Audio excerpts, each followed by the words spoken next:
Broadcasting live from atop the Rocky Mountains, the crossroads of the West. You are listening to the Liberty RoundTable Radio Talk Show. All right. Happy to have you along, my fellow Americans. Sam Bushman live on your radio. Hard-hitting news the networks refuse to use. No doubt starts now. This, my fellow Americans, is the broadcast for August 12th in the year of our Lord, 2025, promoting God, family, country, protecting life, liberty, and property, using the supreme law of the land, the incredible checks and balances brilliantly put in place by the Founding Fathers as our peaceful restorative solution, rejecting revolution unless it's a Jesus revolution, then we're in because we follow the Prince of Peace. Good news, the good sheriff back with us, Sheriff Richard Mack, the Constitutional Sheriffs and Peace Officers Association, CSPOA.org. Welcome back, sir. Well, thanks, Sam. It's great to be with you this beautiful Tuesday morning. There's so much going on in the news, it's hard to know where to start, but I want to have a little bit of fun today because, as you know, it's hotter than all get out this week, even in Utah. Arizona, is it crazy? It has been. I went golfing once, and it was 111, and I only lasted 11 holes. Because I told the other two guys I was with that I was getting a little bit dizzy, and but I've done it before, and I've lasted a full 18 holes. But it's been pretty hot. But we're starting a cooling trend right now. It's only going to be 103 today, and then it gets down to 99. So we don't know what to do with this. Did you say weather. Cooling trend? Yeah. Yeah, I did. 103, and it's a cooling trend, people. Yeah. That's crazy town. I'll tell you that right now. Crazy town, to say the least. Well, the reason I bring this up is the Almanac. You know, the Farmers Almanac? They're predicting a long, cold, and snowy winter for the United States. For the U.S. in the 25-26 season, they're calling it an old-fashioned winter, Sheriff. Wow. You ready for an old-fashioned winter? Yeah. You know, Sam, I've lived most of my life in Arizona. When I was a freshman in high school, one of the happiest days of my life is it snowed 10 to 12 inches throughout the entire state of Arizona. Woo! All Even the schools were shut down. Everything was shut down. Nobody could move. We don't have snow removal equipment. And so we got to go play in the snow all day, go around girls' houses for hot chocolate, and no school. Man, Hot chocolate girls and no school. It doesn't get better than that for a teenage boy, does it? No kidding. It was thrilling. It was wonderful. We absolutely had the greatest day ever. All right. Well, that might come up this winter again because they're saying a cold, long, snowy winter. An old-fashioned winter is what they're calling it. Now, published in its, 209th edition. Did you know the Farmers Almanac around for 209 editions? No, I had no idea. Yeah, it's wild. Anyway, it's this day in history, and they say although last winter was brutal, this season might seem slightly less extreme conditions. It will still be significant. And then the Almanac, they say, referencing what they call celestial events for its predictions. I kind of find that interesting. Anticipates varying regional impacts. Significant snow in the northwest, average to wet conditions in the southeast. Anyway, they go on and on. Anyway, they say January, February, massive snowstorms should be happening. Uh-huh. Now, they say the Almanac's method, often scrutinized by scientists, also includes planting tips and what they call an astronomical calendar. Now, I find that interesting because, the scientists act like, oh, you can't dare predict anything because you're not credentialed like us global warming people. But, man, I went to a concert. I mentioned this on the broadcast a few weeks ago, I think with you even, Sheriff, where I went to a concert, and, man, there was all predicted just clear as a bell, and all of a sudden it rained while we were at the concert and everything, and they didn't have any clue. They said it was going to be all clear. We watched it day after day after day as the concert approached, and then even the same day it showed fine, and about an hour before it rained, it said, oh, rain's in the forecast, and boom, it rained, and then it cleared out, and we had a great concert. But they can't even predict 5 minutes ahead hardly And these guys are going, oh, yeah, the Almanac can't predict that. They're not scientists. They're not legitimate weathermen. And I'm just kind of going, what?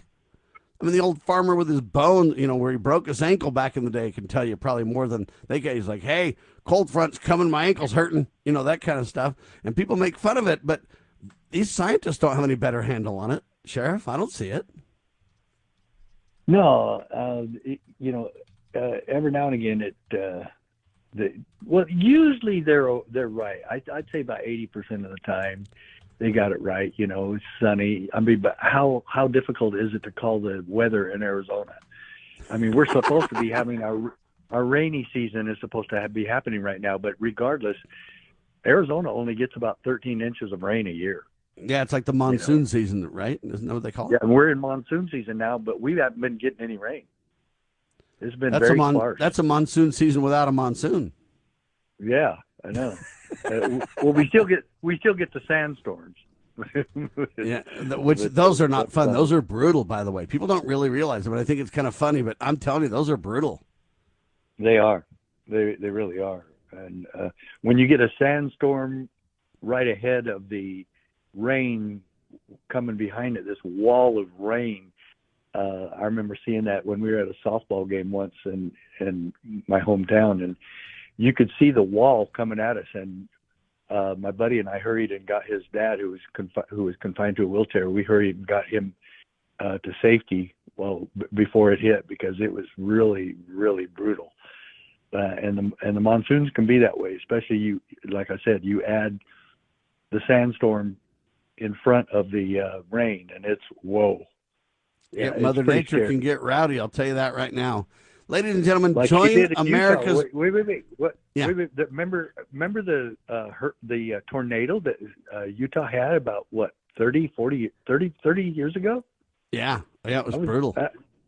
They called it a microburst. Is what they called it in Bountiful. Yeah, and we looked out over the valley because we were upside the mountain at a golf tournament, and that was the blackest, craziest, scariest weather I've ever seen.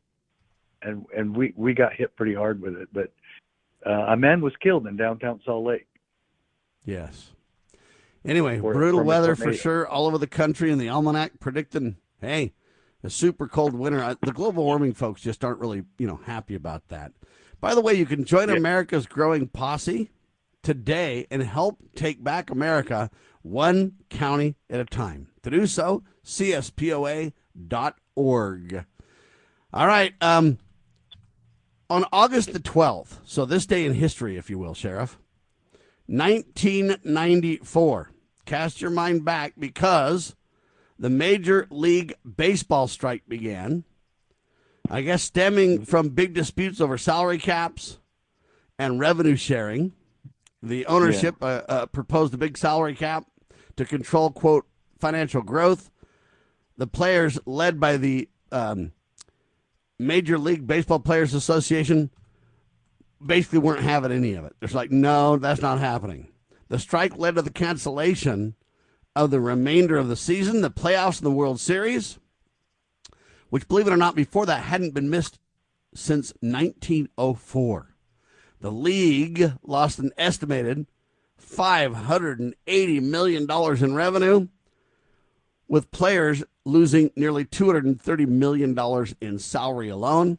The strike significantly damaged the sport's reputation, destroyed its fan base, and there was a drop in both game attendance and TV ratings. Negotiations resumed back in 1995, and they got it all, squared away, but it impacted the careers of several star players, affecting their chances where they weren't able to break historical records because they were kind of on strike and couldn't play.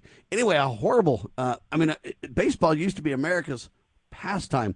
I think that big strike kind of took baseball out of the first position and kind of replaced it with basketball, really. It was a disaster, Sheriff. It was. I remember it. I love baseball. I follow baseball. Willie Mays was my favorite player of all time. I have a big picture of him in my office. It's in my background for all the shows that I do and all the interviews I do. But I grew up loving baseball, Sam, and my school teachers especially my English teacher, every time I was asked to do a book report, it was about any book, Mickey Mantle, Babe Ruth, Ty Cobb, Lou Gehrig, you name it, and of course Willie Mays, my favorite player. But that's what I did. I was so enthralled with baseball, and the unique thing about me playing baseball is I played at the same junior college. I played at the same college that my grandpa played at. And more in seconds. Hang tight. The Sheriff picks it up in seconds on the other side. You're listening to the one and only Liberty Roundtable Live. Hang tight, Sheriff.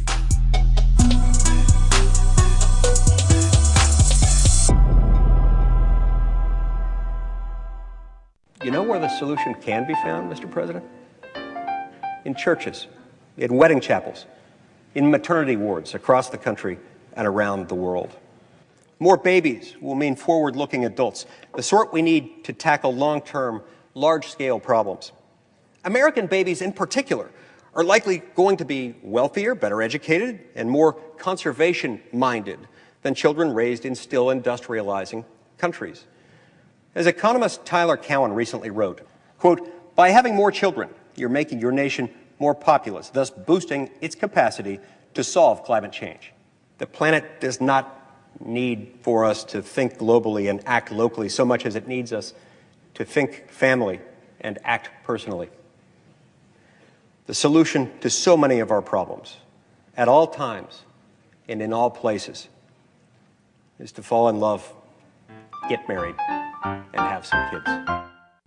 In the medical field, IT security is crucial. Our highly skilled consultants are HIPAA certified and have 20-plus years of experience servicing medical clinics, billing, and supply companies. We offer comprehensive endpoint protection, guarding your computers and servers against all stages of threats. And with our 24/7 monitoring services, you'll never worry about extensive downtime again. Ready to level up your IT support? Call 801-706-6980 today and discover how great IT services can be with managed IT services. Experience the untamed spirit of the American West with Range Magazine. Each issue is a visual journey featuring award-winning photography and compelling stories that capture the heart of ranching and rural life. Stay informed on the challenges and triumphs of those who live and work on the land. Subscribe today and receive quarterly editions delivered to your doorstep, and join a community that cherishes the enduring legacy of the Western frontier. Visit rangemagazine.com to subscribe.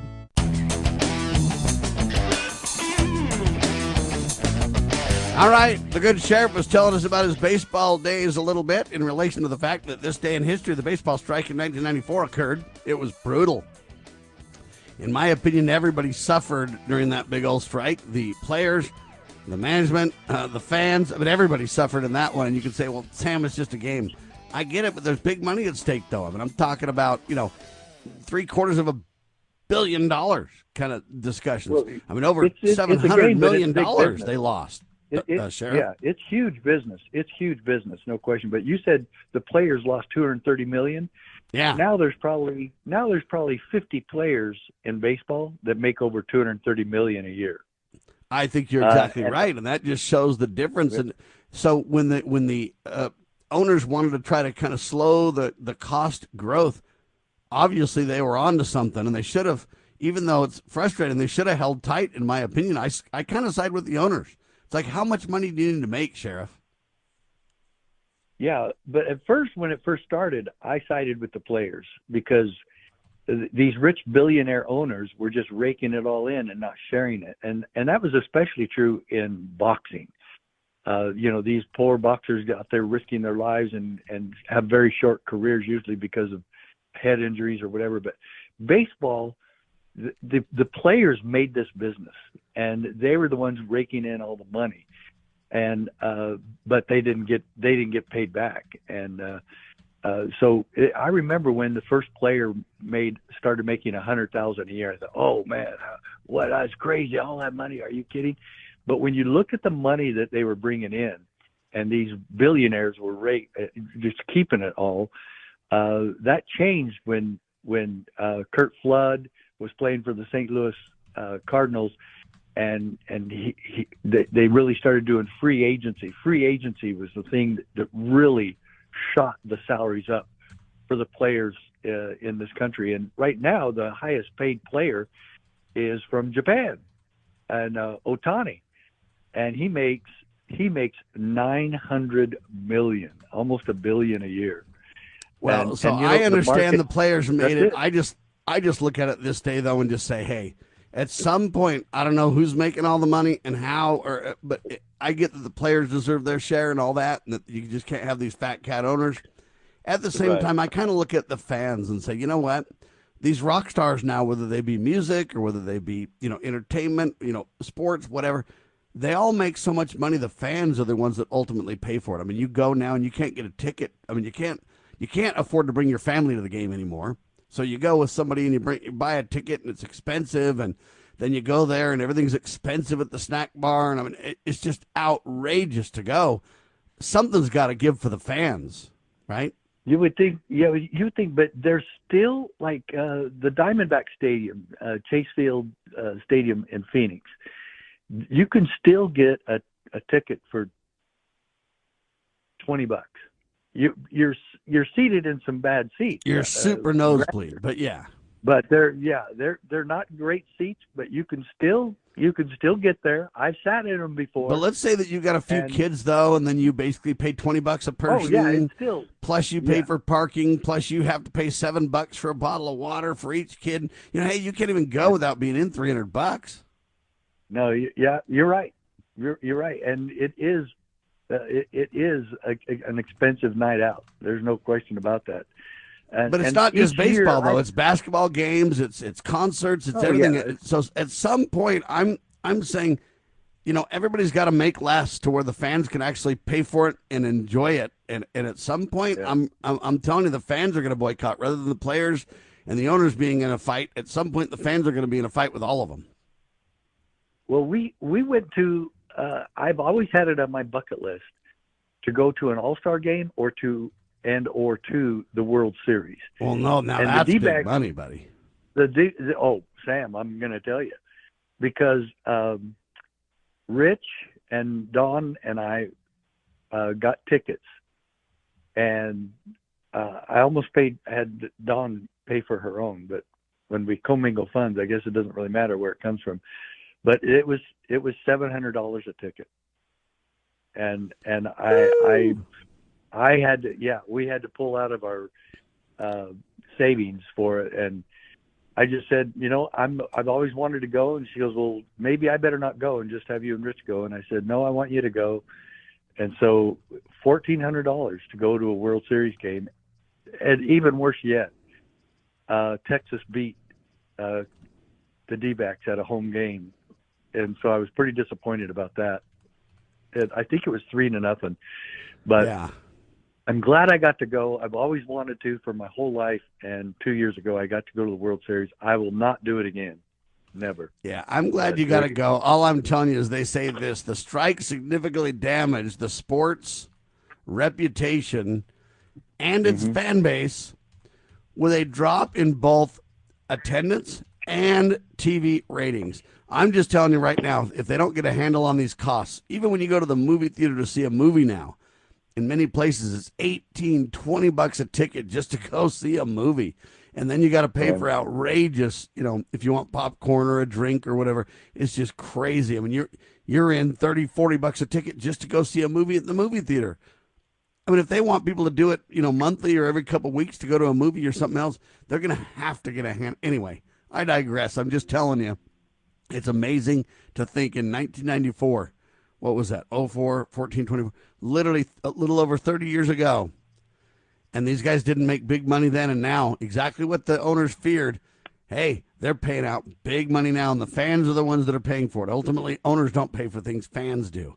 It's kind of like businesses don't pay taxes, people do. Same principle here as well. All right, President Trump announced on August the 11th, that's yesterday, that his administration is considering reclassifying marijuana to a less dangerous drug at the federal level.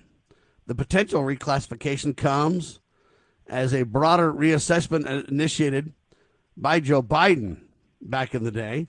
And I guess it's Schedule 1 status now. They're thinking about moving it to Schedule 3 status. HHS back in 2023.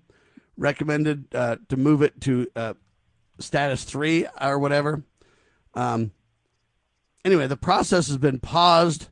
Now Trump's back on it. I don't know if you know, 45 states have legalized marijuana for either medical or recreational use. Yeah. And it's been basically a class 1 drug since 1970, Sheriff. Totally absurd.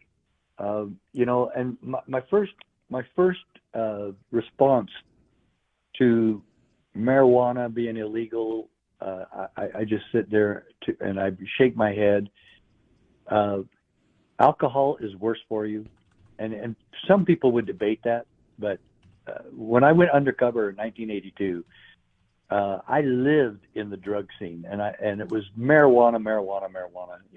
95% of it was marijuana, and so I really studied the effects of marijuana on the human body, and the first conclusion I came at, first when you mentioned marijuana and Trump trying to declassify it or change the classification, I just said, what business is it of the federal government if I have a plant in my backyard called cannabis and I never use it outside the home, I use it inside the home, and I never hurt anybody, and I use it instead of a beer, I use it to take the edge off, to relax, whatever, and who else business is it if I do that?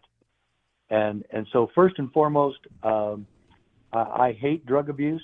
I hate the cartels that have made billions of dollars worldwide, and the people who prosper in the selling of illegal drugs, especially to children, which I think should always be illegal.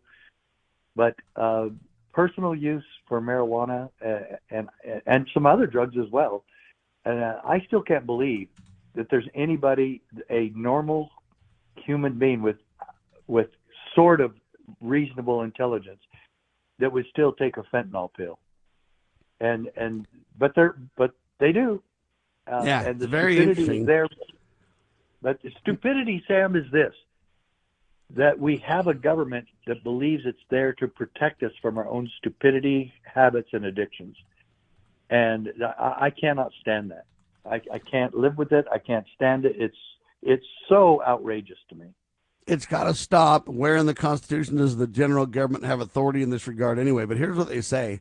They say moving it to Schedule 3 would align it with some substances like Tylenol and codeine. Then they could dispense it and all this other stuff. And it's just weird. Well, governments are already making buku money on legalized marijuana. No matter what the reason is, they are making for sure. Lots of money. Now, Trump is, interestingly enough, here's what Trump says about it, which I find just, I don't know if it's even a genuine statement, but here it is. Trump described the decision as complicated due to varying public opinions and the need to balance medical benefits against societal impacts. And I just think, really, Trump, you've got to really tell me that you're going to gauge societal impacts? 45 states already have it. In other countries, it's been legal forever. Now, I'm not really defending drug use as much as I'm saying the government needs to get out of it. Think how many people are in trouble over the use of or the distribution of or the growing of, or, hemp, marijuana, whatever term, cannabis, whatever. I know some strains or some plants or whatever don't have THC, the get high agent in it, so to speak. I mean, I get all that. But at the end of the day, I go, we're really going to have Donald Trump, the commander-in-chief, decide this? What about the states deciding for themselves and the general government getting out of the way? The war on drugs is a failure is the point. We'll talk more about it in seconds. A sheriff got busted. We'll tell you how. Hang tight.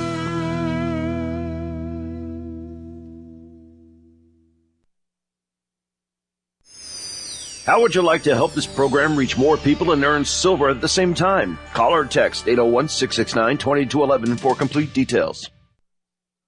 Breaking news this hour from Town Hall. I'm Rich Thomason. President Trump's federal takeover of Washington's police force has won the backing of the D.C. Police Union.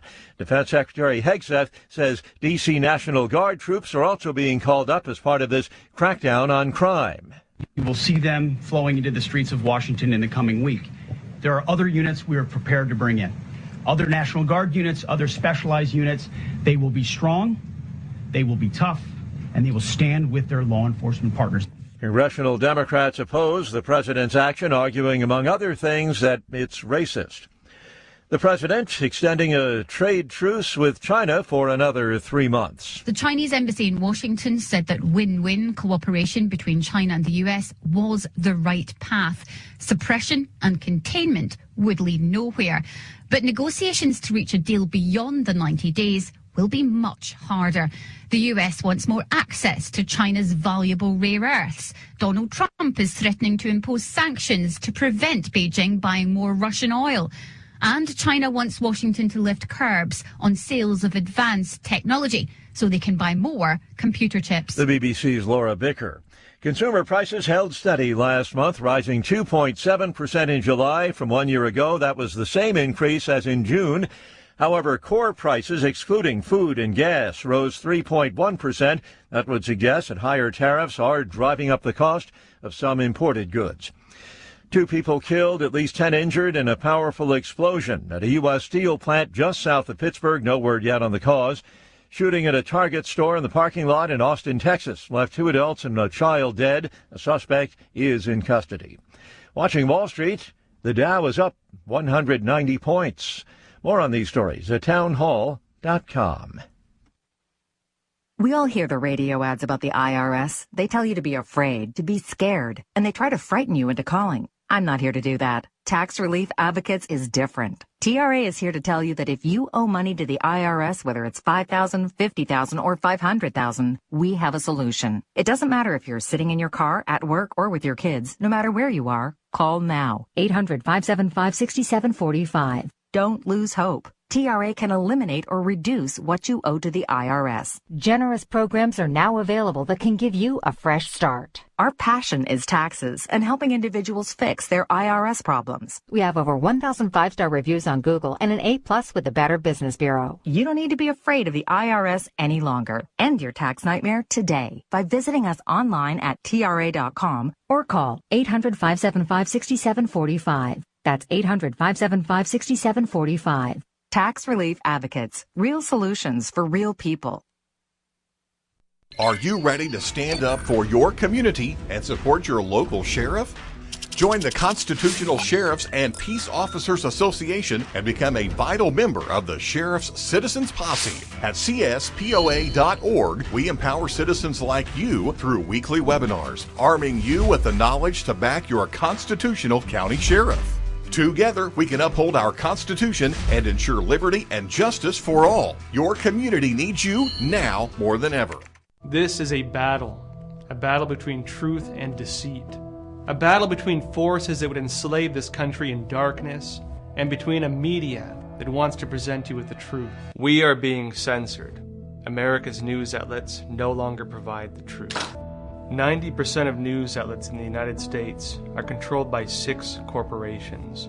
The mission of the Epoch Times is to chase the truth, to ground all statements in fact. TheEpochTimes.com.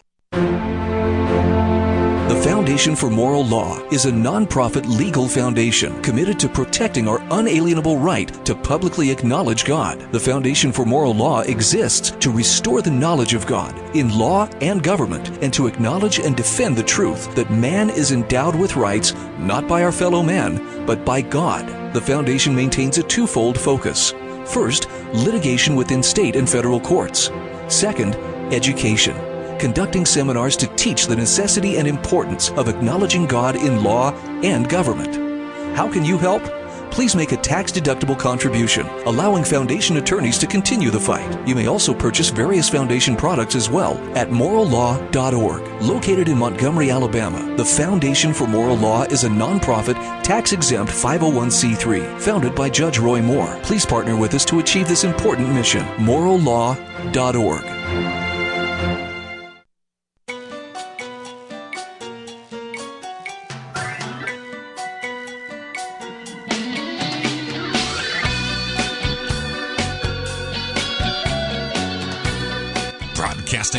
Live from atop the Rocky Mountains, the crossroads of the West. You are listening to the Liberty RoundTable Radio Talk Show. All right, back with you live. The good sheriff's with me. We're talking about Donald Trump saying we're going to change marijuana from a class 1 to a class 3 scheduled drug, putting it on the par with codeine and, Tylenol and that kind of stuff, where they'd still have dispensaries and still distribute it and everything else. And Trump says it's a really difficult decision because, golly, everybody feels differently about this. And, you got to, weigh the benefits of, marijuana medically with the, concerns of society and da-da-da. Trump, if you can turn the murder of babies over to the states, you could certainly turn marijuana over to the states and get the heck out of it, can't you, Sheriff? Oh, yeah. Just saying. It's government assuming roles. Well, you know what happens when you assume. But it's assuming roles that they do not constitutionally have. They do not even close to even morally having. This whole thing about taking care of me. The government assuming that role. Who in government do the American people trust to take care of them? I mean, we see the idiots, and in fact, what's his name? Bill. What's his name? He called Senator Warren a nitwit, and just looking at the things she says, and so you look at all these stupid people, AOC. And Bernie Sanders, and make government bigger. We're supposed to be. Your money isn't yours. Your property isn't yours. Your children aren't yours. And it just goes on and on and on. And government's going to take care of us. Education. The educators believe that they're in charge of your children. They can give them a sex change if they want to without notifying the parents. And it just absolute idiocy like this. And we're supposed to trust these people to take care of our diet and our drug usage. Why? And the federal government has no skin in the game at all. Yet, of course, they create the DEA so they can Drug Enforcement Administration. Leave us alone. Most of us are going to do the right thing, but even if we don't, it's most of the time it's none of government's business unless we hurt somebody else or even threaten somebody else. So, it's a state issue, not a federal issue. Even if somebody else is threatened, it seems like every crime has moved to a federal crime. Everything is a federal crime now, right? Exactly. Yeah, and my point. And Sam, I saw something I want to bring up too. Sure. About Newsom and Trump. Have you seen that one? There's battles from Newsom to Trump on all areas. When we talk about the takeover of D.C. or when we talk about the Texas battle for redistricting and the firing back of Newsom and it's the redistricting. Newsom has given Trump 24 hours to back off the gerrymandering that the Republicans are trying to do, or he's going to do it in California. But this isn't even Trump, though. Isn't this Greg Abbott in Texas? Yeah, he thinks Trump's in charge of it, which, is that possible? I guess. But, yeah, this thing originated from Texas. So give credit where credit is due. Newsom threatened Abbott, Well, and Charlie Kirk brings this up, and he says, hey, you know what?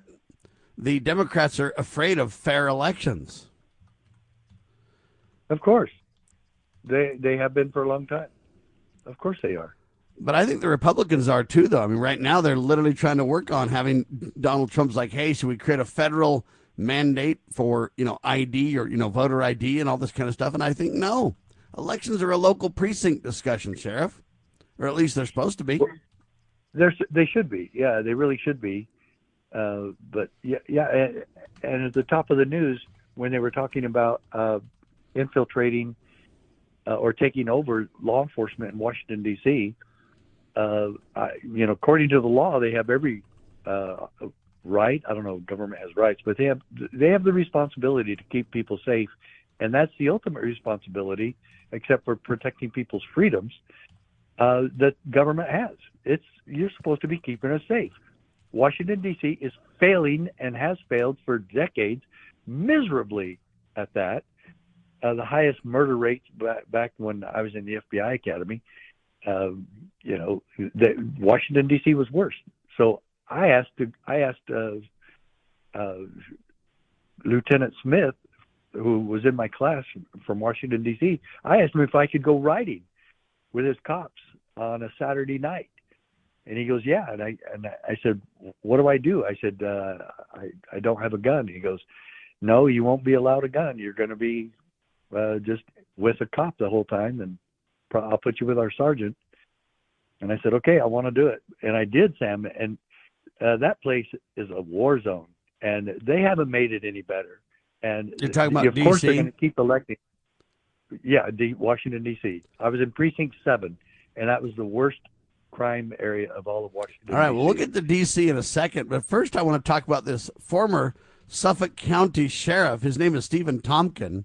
He's 67 years old, and he was indicted on federal extortion charges on August the 7th, alleging that he threatened to revoke a Boston area cannabis dispensary and their business license unless they helped him acquire $50,000 in what they call free public stocks. So he wanted to basically, I guess, have stock in the marijuana dispensary. And they say the charges could lead to 20 years in prison, 3 years of supervised release, and $250,000 in a fine. And the reason that I bring this up, Sheriff, right now is because it relates to the other marijuana story about Trump, and I'm thinking, is it good for this sheriff to do this? No, I'm against it. What he did was corruption. It's wrong. At the same time, if marijuana wasn't illegal, I don't think the sheriff would have been able to even do that in the first place. So you just look at it and you go, how many crimes are created because we have this psychotic policy that makes no sense? And so I'm not defending the sheriff and his wrongdoing, but I am saying we created the climate for this to happen, Sheriff. And then to say that somehow, federal extortion charges and then 20 years in prison, 3 years of supervised release, $250,000 fine. You don't even get that if you rape or kill somebody, hardly. Now, I'm not saying that this is okay. And I'm not saying that those other crimes aren't bad. I'm just saying it just seems way extreme out of whack, doesn't it? Yeah, it has been. And, that's the biggest point that we made about Scott Jenkins is a campaign donation with some side benefits. Okay, like that's really unusual. And a good sheriff who served in law enforcement honorably for 34 years gets 10 years in prison. 10 years in prison. And so it is out of whack. And you're right about murder. The average sentence for murder in this country is 11 years, actual time served even less. And so this sort of thing. Now I'm all for getting rid of corruption, but man, if you started getting rid of corruption in Washington D.C. Start there first, and you'll never get out of there. And that's where Donald Trump is starting right now, right?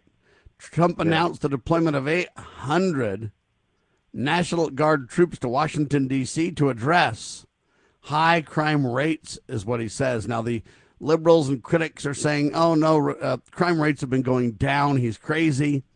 This deployment action was notified on August the 11th, so yesterday, with troop movements set to begin within a week.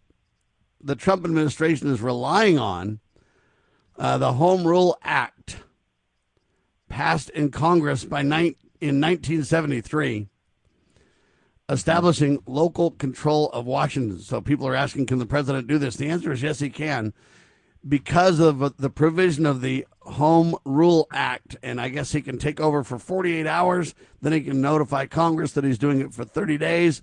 And then after that, he has to have congressional action to keep it up. The law gives the president the power to temporarily take control of the Metropolitan Police Department. So they say it'll last 30 days. That's the rule of law. Defense Secretary Pete Hegseth basically says the deployment will bolster security in the Capitol, where troops will provide administrative and logistical support. and enhance law enforcement presence. Trump then signed 2 executive actions on the same day, one of which allows for the potential activation of more National Guards if necessary. The other one, commandeering the city's police department under Section 740 of the Home Rule Act. Secretary of the Army Daniel Driscoll is leading the operation with the possibility of more troops being called. Go ahead and skip the break. This move parallels President Trump's prior use of the issues on the border. And despite these measures, Metropolitan Police Department statistics, they say, show a decrease in crime rates with similar trends in other major cities. An FBI report released on August the 5th also said that hate crime's going down. But President Trump's authority over the National Guard was upheld earlier in the year following a challenge by, speaking of that, Newsom. And civil rights leaders and Democratic leaders are all criticizing the deployment, saying this is a non-issue. However, here's the interesting thing, and then we'll turn it over to you, Sheriff, for your comments. Police Union Chair, the guy's name is Greg Pemberton, I think is how you say it, commended Donald Trump's decision to temporarily assume oversight of the police department, saying it's absolutely necessary. The city's out-of-control, rampant crime justifies it. Anyway, and then Judge Janine Pirro speaks out. This is right for the emergency crisis. She says that from Fox News. Your thoughts, then we'll play Janine's comments. Yeah, and I would say, Sam, what is government supposed to do? What is government supposed to do when they see this? So, first of all, in the United States Constitution, it says where the federal government has jurisdictional authority. One of the big ones, as far as land, geographical areas, is 10 miles square of Washington, D.C. The federal government has that jurisdiction. So can they send them to Los Angeles? Maybe not. But again, what are we really after? Every government at every level has a responsibility to keep people safe. If other governments, state governments and city governments like Bass and Newsom refuse to do it and then get mad at you for trying to do it, and then like at the bottom of the hour, we had the news, and people in Washington, D.C. are calling it racist to bring in peacekeeping National Guardsmen. Come on. I mean, everybody, even the police, say this is absolutely vital and necessary. And because they're victims of this. The police are victims of this. Absolutely astonishing. Yeah, so, it's shocking. I think Trump has every right to do this. Again, you point to the Home Whatever Act, and hey, he's been given authority to do it for 48 hours, then notify Congress it needs to be longer, do it for 30 days, and then Congress can either weigh in. Hopefully he has the problem kind of nipped in the bud, or maybe Congress gives him more authority and more time to do this. Now, the other concern is that Trump says he's thinking about doing this in cities across the country, and that gets a lot more sketchy when you think of posse comitatus and some of these other things where you're like, can the president do that? But here's Janine Pirro. She's a judge, etc. Let's see what she has to say real quick from Fox. Here it is.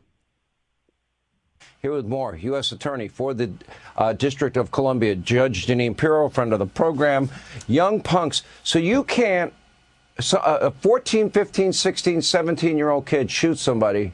You can't do a thing. Somebody gets convicted of shooting something, they get probation and a lecture to go to college. Yes, unfortunately, Sean, and it's good to see you again.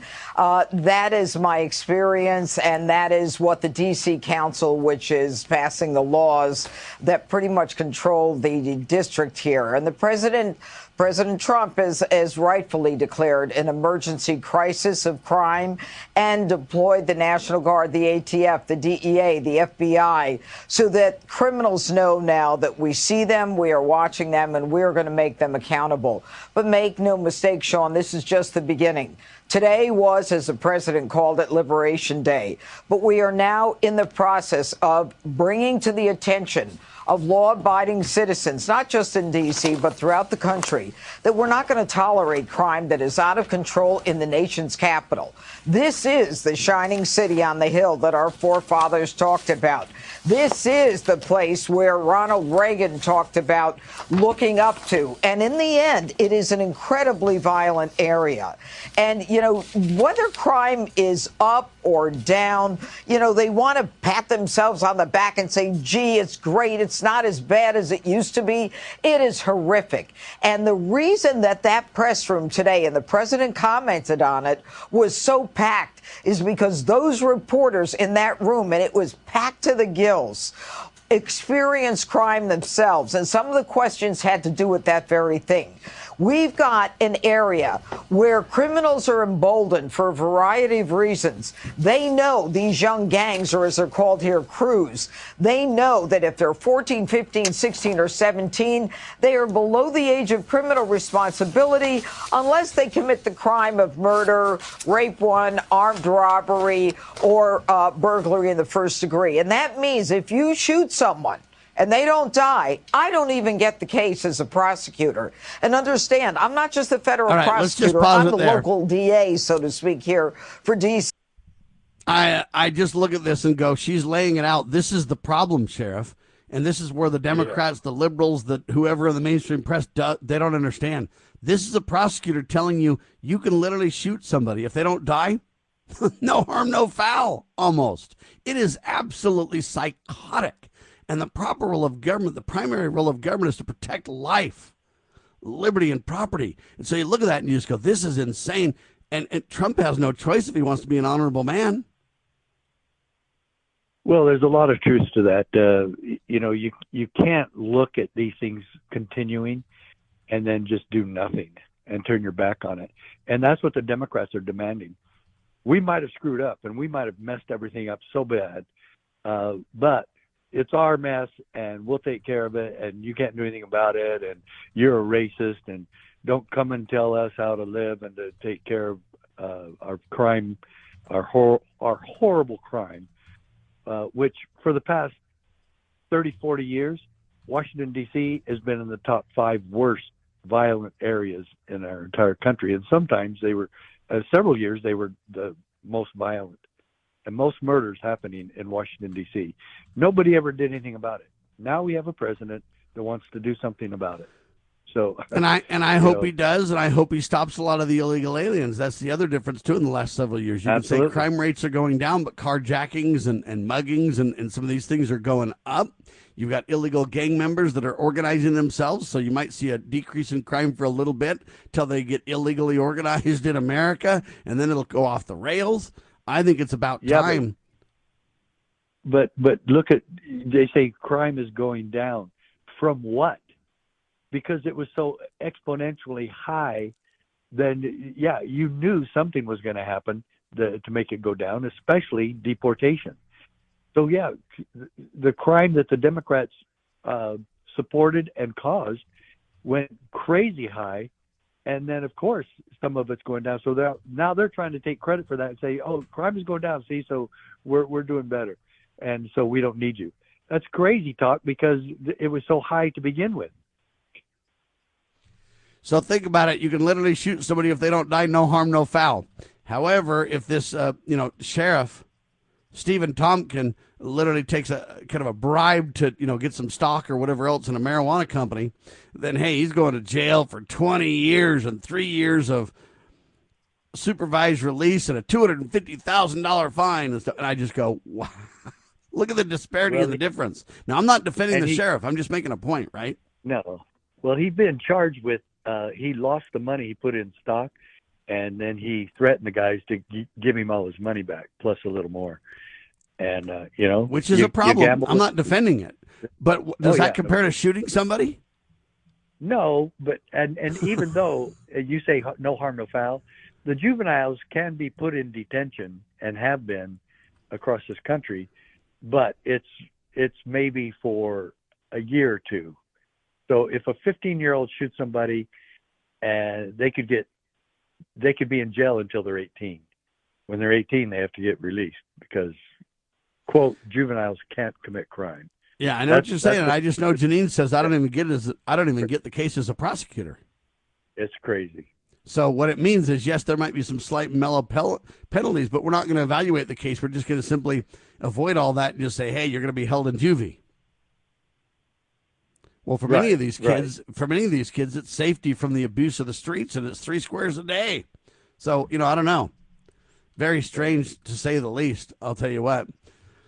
The law gives the president the power to temporarily do this. That's the other part that I think people don't understand. You can criticize Trump for this, but this is unprecedented. There's never been an equivalent takeover like this in American history, Sheriff.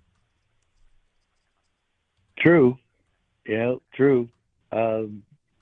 But again, I think everybody needs to take their hat off to President Trump. I agree. Because he's not doing something. It's doing something, and most importantly, it's trying to protect life. That's the most important purpose of government. Well, then hurry up and defund Planned Parenthood.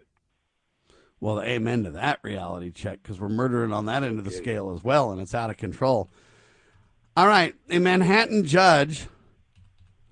federal judge, Paul A. Angelmire, I think is how you say his name, denied a request to unseal grand jury transcripts from the Ghislaine Maxwell deal on Monday. Also, there's another judge looking into the Jeffrey Epstein thing. That's a big deal. They say, hey, there's nothing here that'll help anybody, so we're not releasing it.